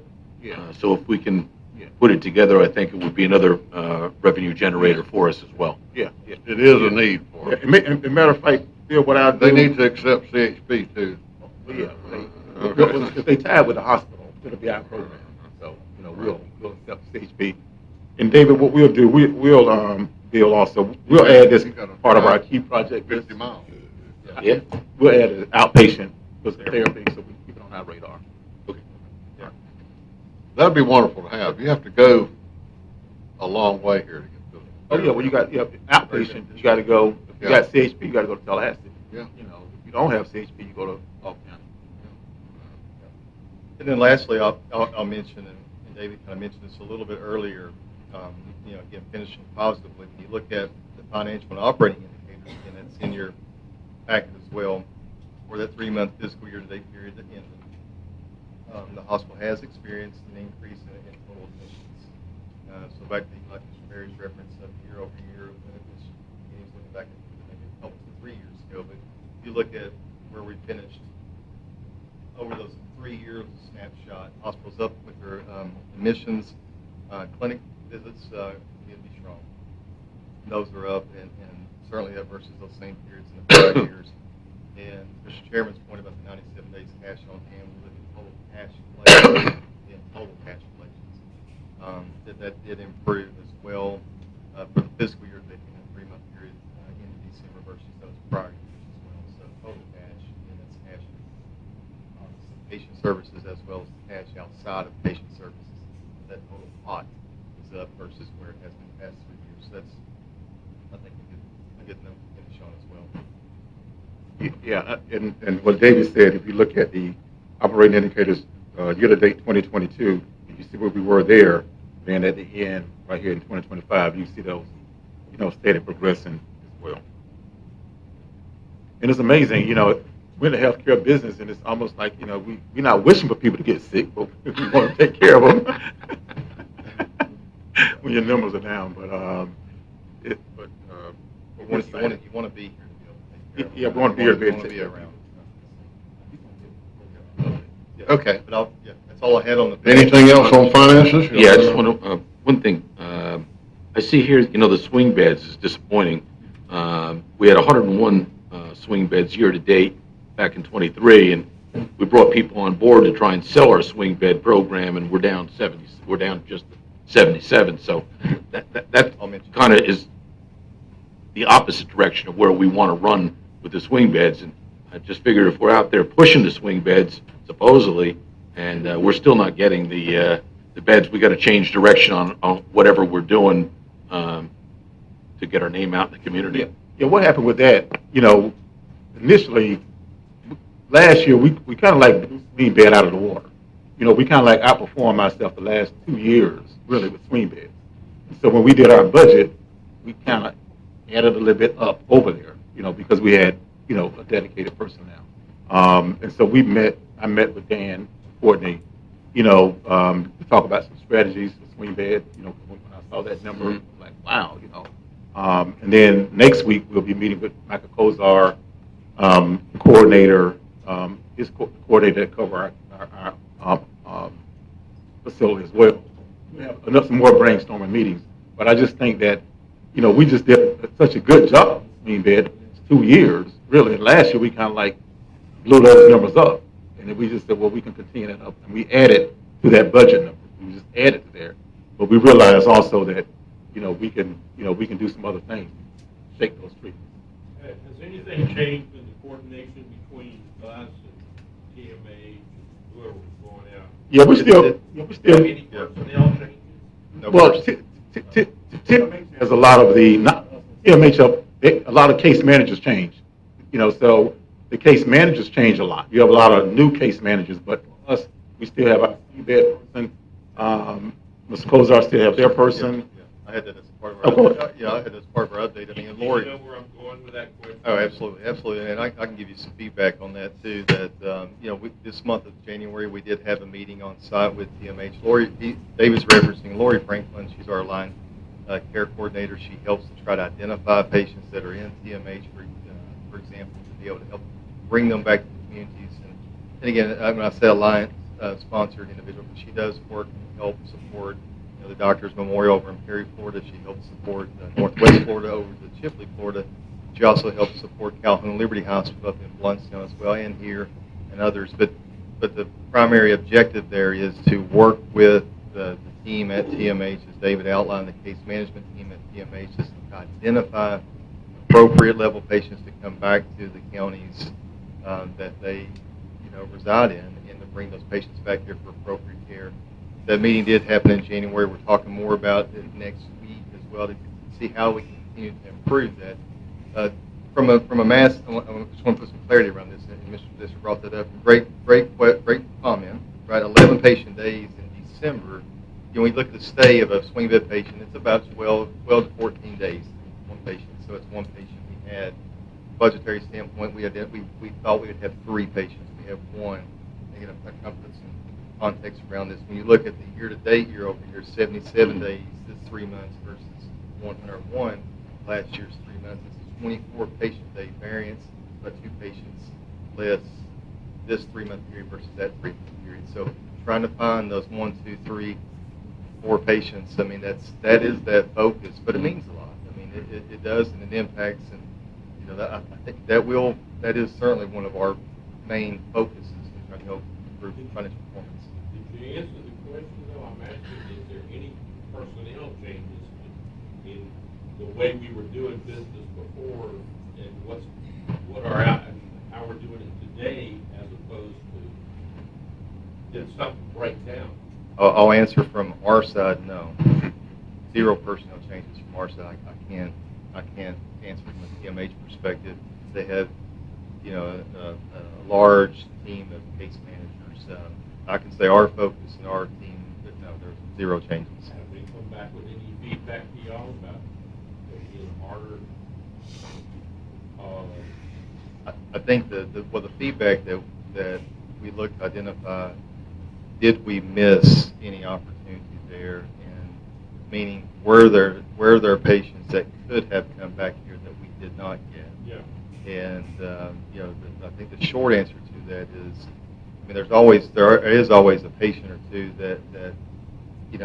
that will get shuffled into another, not necessarily get a chance to come back here, and we got to address how do we mitigate that, and that's that ongoing focus. But that's what I want to try to reference, that 1 or 2 or that 3. It means a lot to get that 1 or 2 or 3 patient. You can see how it impacted those numbers, but no change on our side. The continued focus is there. They met in January. We're meeting again next week specifically for here to see how we can get that 1, 2, 3, 4 patient back coming here. It is an ongoing focus. Yeah, and it's not only TMH. We have Capital Regional, Gulf Coast, and Bay Medical. So we're making contact with them also. Because we have people that go to, for example, Bay Medical, and Bay Medical, or just say Gulf Coast, any one of those, they may send that person to another facility if our person, Dan, would say, hey, hold up, refer them back to Weems. Now, sometimes we have people in this community say, no, I want to go to Weems, per se. But if they don't say that, they go to that unit that is in Gulf Coast, which got to have a new state-of-the-art unit, for rehab, and, they put them in that particular floor. So what you're seeing, and this is not only our 4 hospitals that we're dealing with, they have their own units here. So when a family member see that unit shining, looking good, they're like, well, let's try them. Then when they get tired of riding back and forth, they call us. But we're trying to get them ahead of time. So we're just constantly meeting, just to be there, let people in the community know you can come back here for your services. And Mr. I Mayor, I think we're missing something in this though, and it's from a personal experience with my mother. You hurt your shoulder, you go in the hospital. Then she went to, a place on Riggins Road, okay? It's not swing bed, it's more of acute care. And I think you get 30 days in that, I think of more, and then you go to swing bed. So I don't know if TMH is the total, I can find out the name of it, it's right on Riggins Road there. But you have But they don't have swing beds there, I don't think. They're more of an acute care, but I would, but my mother went to swing bed after she was there. You understand what I'm talking about? So I don't know if we might be missing that, David, I'm not sure. I'd like to look at that and see. You understand that, I'll find it, I can't remember the name of it, it's right there on Riggins Road where all the, it could be a little, differences between, like, the level of care that's needed to be provided. That could well, be I more don't think we would inpatient provide that level of care, Right. but then there's a step down from that. to do that. So you'll go there first and get the more doctors there and all that stuff like that. Right. And then you go to swing bed, which is your rehab thing. And so I think we need to think about that. And I don't know what kind of care it's called. I'll try to get the name of it, but they have 300 people in there, I mean, a pile of people. I mean, a pile of parking lot full every time. Well, we'll check. I think that's something we need to look at, if we hadn't already looked at it. Yeah, we'll check that and see what we're doing on that end. But I know, just speaking with Dan and Courtney yesterday about swing bed, some of the facilities, they do have, like TMH or Capital Regional, Gulf Coast Bay, the case managers, they switch up a lot. So our initiative really is to be there maybe on a weekly basis, every other week, with Well, them. this place would be a good place, good, because when So I knew nothing about it, and I sat down and talked to the case manager, or whatever, and ended up coming out to the nursing home, which is not a good place for people in swing beds, but it's all, they do have swing beds right out here, in Carabel. Well, So- I think, That's an avenue I think we need to explore out there. Yeah, we'll check into that. But I want to get back to Mr. Perry's question, make sure I answered that correctly, that January meeting was a lunch and learn meeting. So it was this is what we do, this is what we're trying to do. So for any new personnel they may have had, again, I don't know their numbers, again, to tell you that, but I'm sure they had some may turn over, but it is a lunch and learn to dedicated to say, okay, this is what we do, this is what we have. That's what we have available. So those continued focus meetings are always occurring. David's got an internal team here as well. We're meeting again next week. So it is a continued focus, trying to improve that input as well. It just appears that if you're going after that type of business, and that's what we're doing, is that either lesser people are getting sick and need that service, or some places communication lines is breaking down against that. Those basic skills. That's all I'm trying to do. Yeah, and that's what we got to do, and that's what we got to identify right there. Another thing too, really is, to be honest with you, those case managers at those hospitals got to get these patients out. So if we're there, then we can get them here. But if you have these other places like Encompass or these other places right there, they say, okay, we'll take Bill. Look at your insurance, or we'll take that one. And then if somebody got bad insurance, they say, oh, here you go, Weems, here's your referral. That kind of deal. So that's why we want to be there. That communication needs to be much better. Finances, unless there's any other Anybody got questions. anything else? All right. Now, you're going to give the update from line. Yeah, I'll give the quick update online, just some other things that's going on and what's happened here as well. Jessica Goodry from our line purchasing team, she came on site this month, and her focus was again to help try to continue to find cost-saving opportunities with the supplies. How do we help acquire or continue to purchase medical supplies, pharmaceuticals, etc., through our group purchasing organizational relationship, again bringing cost of care down. So she was on site here a couple weeks ago to help work through that and continue to focus on that. Jason Bonner, I know David mentioned this earlier, continues to help support Samantha and Heather and the finance team. I know he was on site all last week helping them with closing the books, obviously getting these financial statements ready for us as well. So he's continued to remain committed here. Lori Franklin, that's the name I wanted to mention, the line coordinator, care coordinator that's helped with that lunch and learn. We just really talked in depth about that, but she was up at TMH last month, or during January, during this month. And then lastly, I want to mention, and we launched, I think we talked about this back in the fall, where we launched some series of services to help try to bring more services and identify opportunities. We did, launch another individual, and I'm working to get him a chance to come on site here and meet you all as well and share what he's doing. But his focus for us in our Alliant facilities is going to be, one, his initial first course of action is going to be helping facilitate and kick off the culture of patient safety survey. It's something that we are required to do every year in Florida-based facilities with audit. He is helping to kick that off with our partner, Viterra. And I know Courtney didn't get a chance to mention that earlier, but that's kicking off. Their goal would be to have that survey wrapped up, published, and results communicated in mid-March. This is the safety awareness week for the facility. And then secondly, what he will be focused on, I think this is what we are so encouraged about, is that Chris, and his name's Chris Schmidt. Again, he's advanced practitioner, nurse practitioner, and has his doctorate. But I think what we're really excited about is that he's going to be offering a series of education sessions for our hospital teams, our clinicians. It will help with their professional development. He has about 32 courses that he already has approved to the Florida Board of Nursing, so that when he's able to offer those professional development classes, they're able to attend virtually, in person, on site, whatever it may be.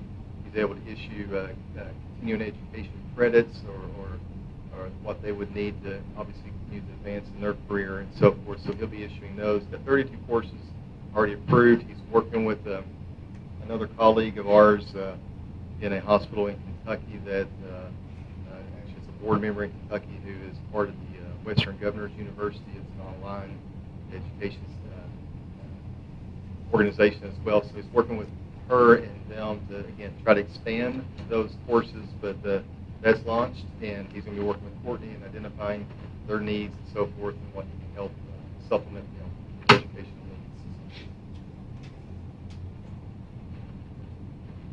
I got a question. Scuttlebutt out there, or what you might think, I know this crystal ball, with the change in the federal government with our reimbursement. Is it going to affect our reimbursement? Y'all see anything happening with that? I'm not seeing anything. I hadn't seen anything mentioned about Yeah, it. I'm not seeing anything specifically with critical access. As you may have seen some recent buzz here about grants and so forth. There's some calls and some activity there. I think that, I don't want to speak out of turn on that, but I think a lot of that has been just addressing, is there any, what are the needs of a lot of those grants, and seeking feedback from the participants and so forth, and the recipients of that. But I think that has been released. But as far as changes here, critical access changes, no, I don't see that. A couple bills that were introduced, House and Senate, related to the rural emergency type activity and so forth. Right. Some continued things that might get added into that. But those have been introduced. That there's nothing that we're seeing that's going to get pushed through rapidly or anything of that nature. So again, status quo from what we know at the moment for our facilities. Okay. Anybody got any other questions? Thank you. Sure. Thank you all. And while David is sitting, coming to sit down, I was just touch base. I brought Courtney down because we had a conversation about swing beds, some of the things that we're doing. And I just want to, if there's any more specific questions, one question, Courtney, was did anything change with the staffing, maybe at TMH? I know Dan told us that case managers probably changed. Case manager turnover is just constant. When I used to go to the quarterly meetings,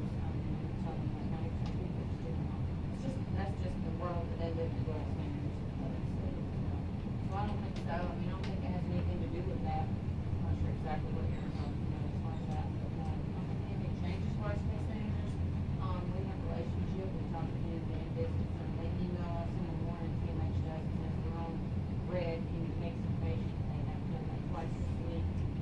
How many swings can you take? And then I respond back, tell them they never send us any, believe that, but it's like an opportunity. But Lori Franklin really is our biggest asset as far as swing beds and the referral system. You know, she truly is.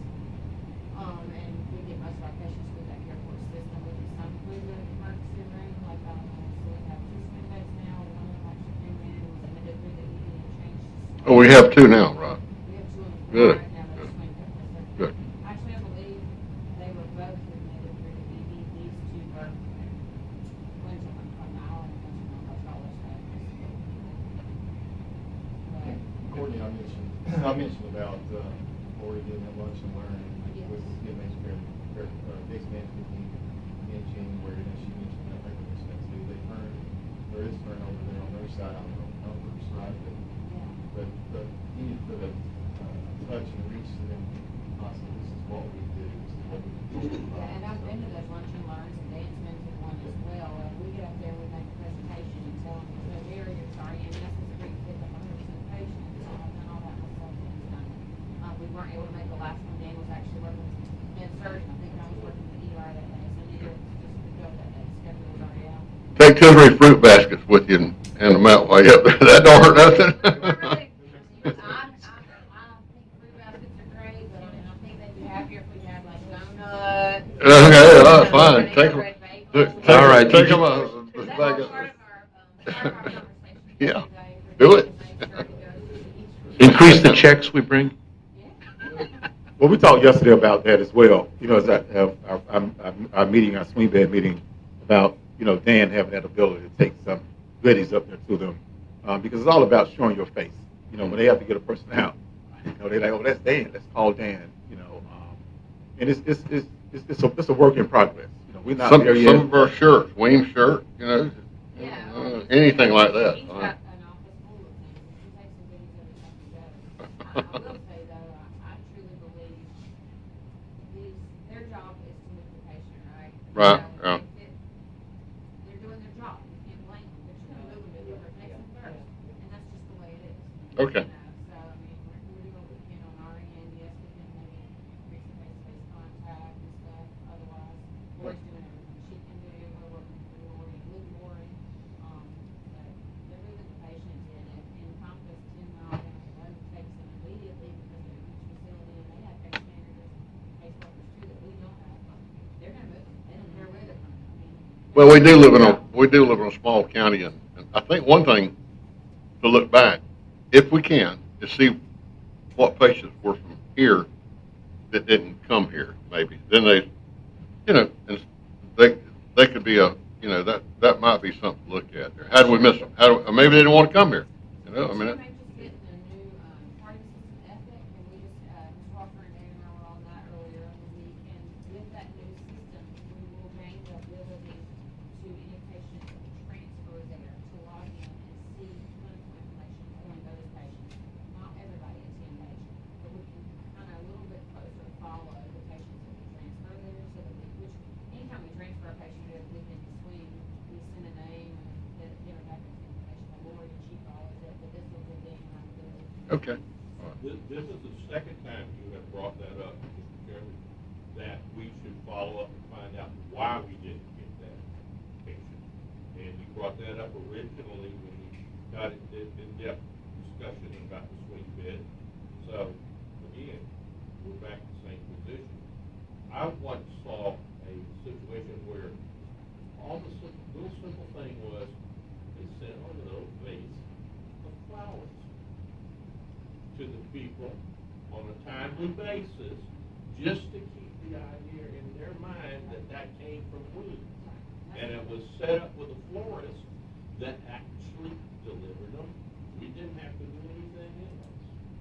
Yeah, and that's part of our discussion that we had yesterday, Mr. Walker, Dan and I mean, NHC brings us goodies here every single month, and believe me, the nurses remember NHC. Mhm. I mean, it's just the way it is. I mean, so we said, you can go to the chocolate factory and get a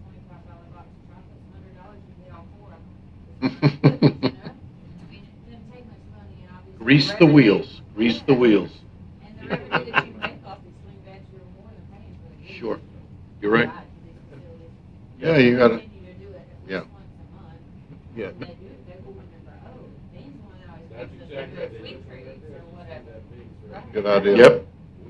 Well, I gotta brainstorm, gotta Yep. brainstorm. Yes. I know we're Yeah. in a small county, it's gonna ebb and flow, but just gotta You know, lay on it. and we had a conversation about that same thing that John mentioned about that. Now, let me go back to, finding out why people don't come here. First of all, can we get that data, like from Bay Medical or Gulf Coast, of patients that leave Franklin County that is there? Now, we probably can get it from TMH because we probably got more of a working relationship with them to find out if we have any Franklin County patients that did not come in our facility. I know for a fact because my father-in-law, once again, was in the facility in Bay County, and Bay County people told him that we don't have a swing bed program, and they shipped him right quick to a rehab place in Bay County. So we had to educate them again and say, hey, no, they can come to Weems. So we can, for the people that we know, we can get that information why they didn't come here. But for the ones that we don't know, we probably won't be able to get that information. I just want to throw that out there. And sometimes, Okay. and sometimes people that I know. All right, we beat this horse enough. Anyway, so I'm just putting Next that out item. there for you. All right, so my report, you have my report. I'm not going to read through all of it, all these items, but one of the items that physician recruitment, coordinator Dr. Conrad and I we met with a physician that is, thinking about moving to the area. His availability would be, if he does move, would be like in July, August. It's the last page in here. Y'all got it? No. You got it? I don't know, where is it? I don't know. Oh. Found it in the back this time. Oh, okay, you mixed us up right there. The back of the back. Yep. Thank you. Okay. Dr. Conrad and I coordinated Tuesday. We met with a provider, that physician that's thinking about moving to the area. We'll update you a little bit more on that. One of the things, Weems was still like in a fragile, not a fragile, we just don't know what we're going to do, what we will be. And some physicians, maybe a little tentative, they want to make that commitment until they find out, what the organization will be, either critical access hospital or rural emergency hospital. Professional Employee Organization, PEO, that's a conversation that we had before at the last board meeting. Mr. Beer and I had talked about this as well. We did meet with Attorney Schuler. Go ahead. Y'all, if I read his letter, the point was missed. It was not about Weems approving their assignment. It was about them putting Weems in the proper position with and knowingly that they had sold their company. So this letter to me means nothing. It doesn't go back to them and say, hey, when are our names going to be involved on the documentation as opposed to those of In addendum. Yeah, In addendum, yeah. Yeah, in addendum. So we did talk to Attorney Schuler about the addendum. He didn't feel that the addendum is necessary, But it says it was for assignment prior to, and that's not what we were talking about. Yeah, and although. It is to bring us up contractually to on the same Oh, basis.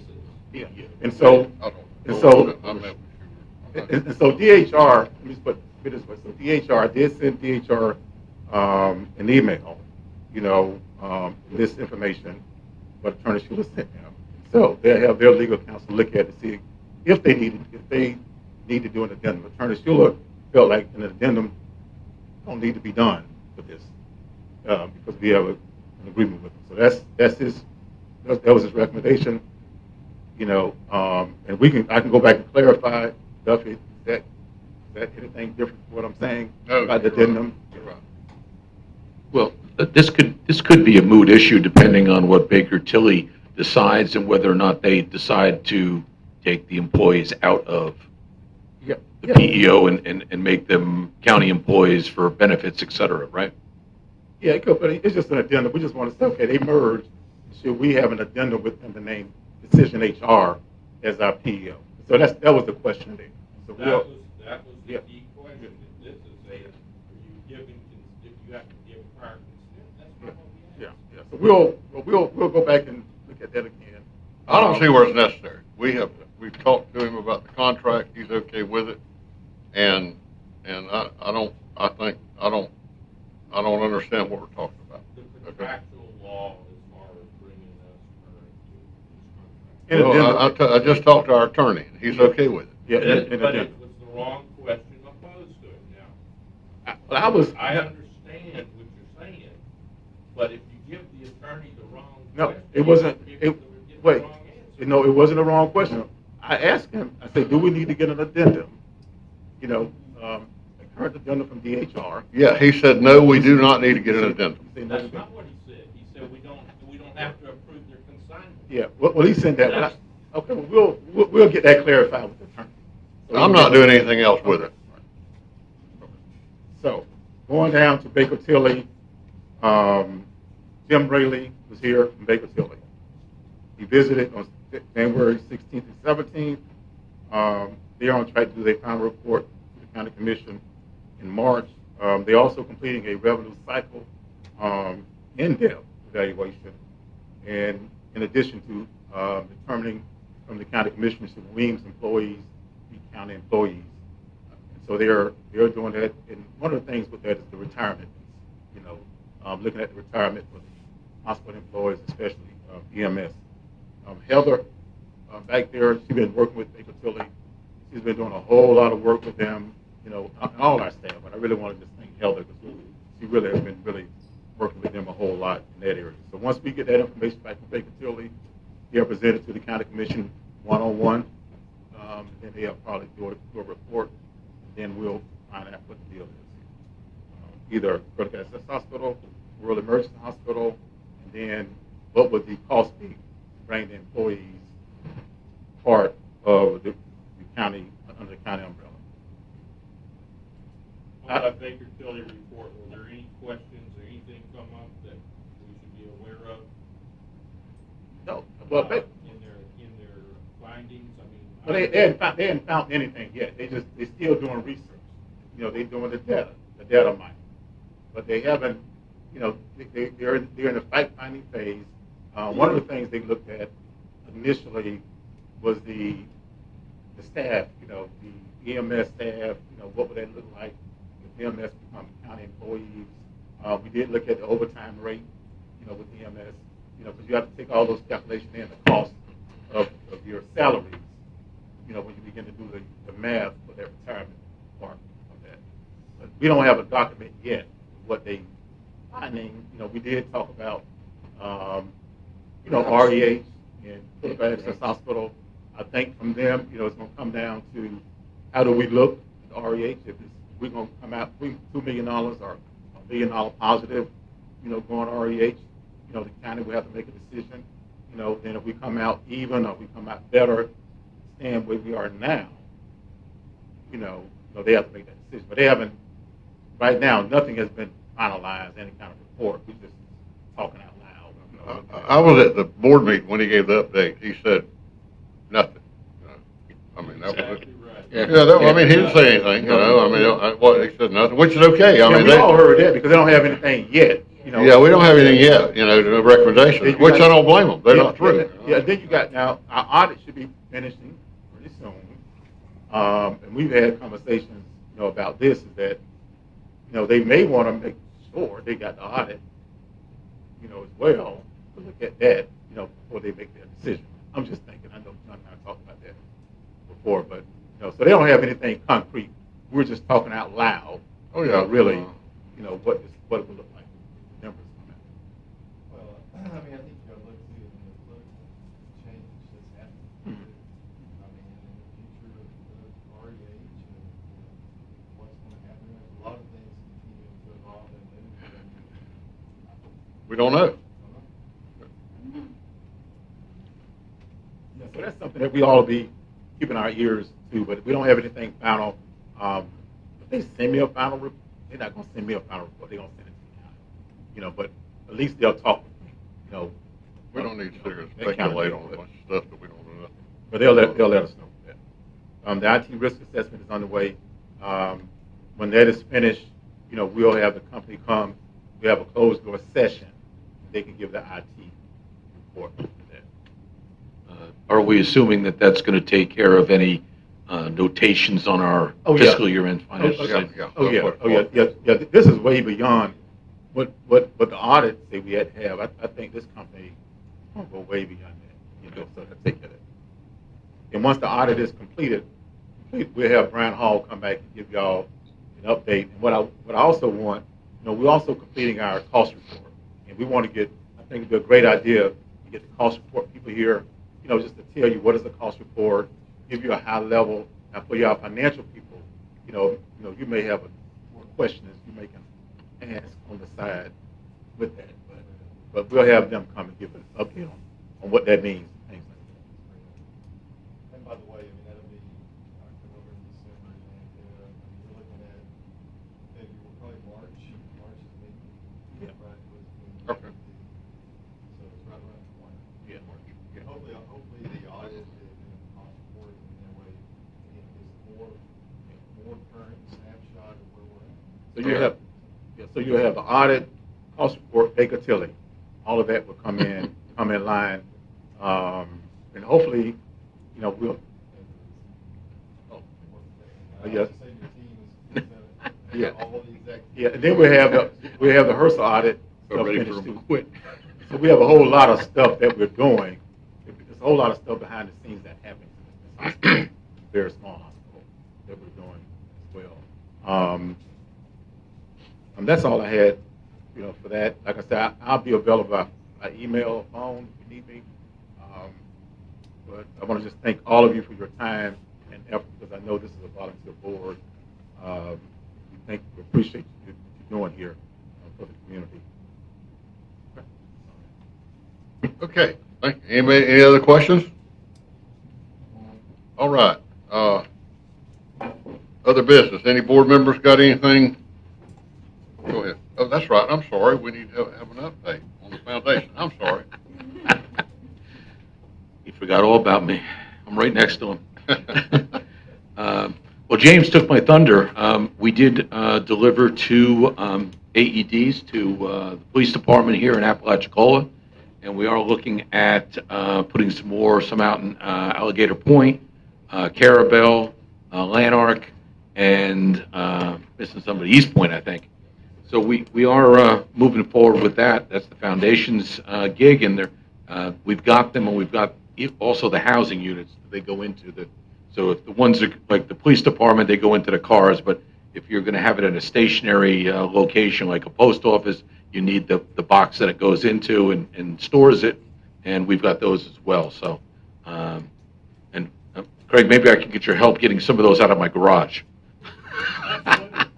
How about Alligator Point, or you gonna try to get some out there? Yeah, I said Alligator Point. Yeah, we're talking to the person out there, and we had thought maybe the fire department, but they're saying maybe by the marina there, where the Tiki Hut is, they're talking about. So we're just trying to figure out where.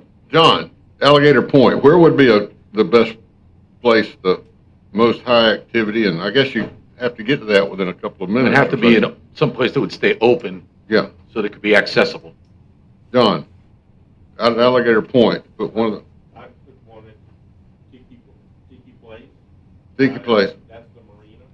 okay? And the other one, how many are you talking about, 2 or 3? I think we're only talking about one at this point. Dig it. Then I put it, well, yeah. Geographically, the people who live there all the time are up around the church area, Mhm. commissioned by the city. Right. Okay, because of the income levels and so forth like that. The people that own the beach houses and rentals and all that, They go to the other end of the island. they live on the other end. Okay. So, and they don't really live there. They might live in Tallahassee or someplace like that, Atlanta. So if it were me, And looking at the population, I would take it for one at the church. Church, okay. And I would put the other, I would go to FSU, the guy that's caretaker of that marina property, or where they had the old FSU land property, and see if you couldn't put a pole in that would have to be lit, so that that piece of equipment would be there. Right. But then get Duke Power to come in and put it in gratis or whatever, so it would light up like the, you see the emergency pool alarms, things like that.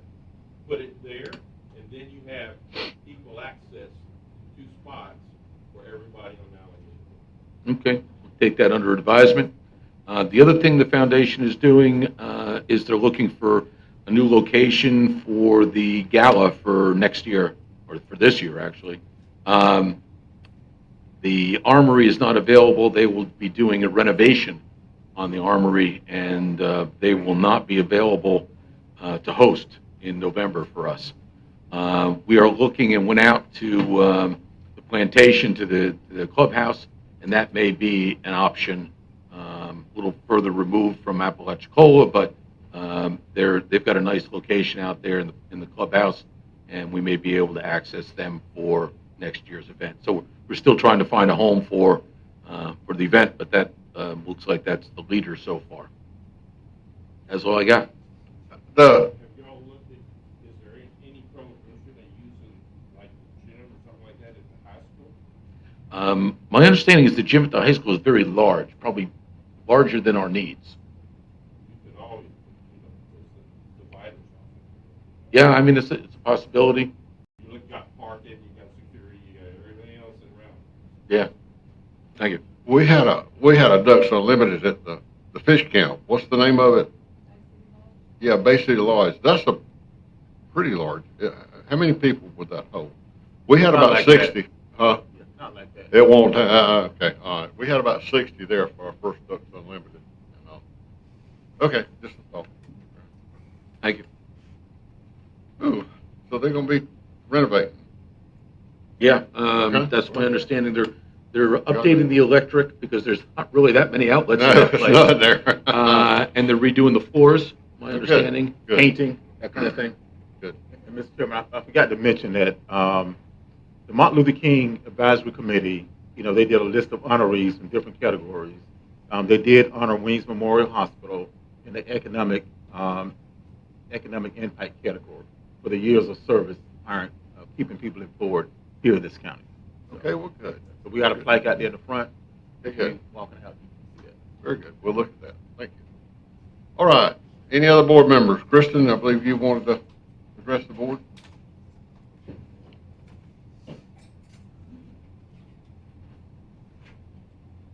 February, I will turn 81. And I am beginning to have memory issues. And I am so grateful to be able to serve on this board and do some good work for Franklin County, because I love this place so much. But the good times were good things. So, and I have a couple of possible recommendations to replace me. How many years you been on the board, Kristen? You know? I don't either. So that's two of us. Well, thank you for your service. And Thank you. thank you so much. Thank you. Come back and visit us sometime. And we appreciate everything you have done for the board. You've been a very valuable member. You've been through some rough times with this board.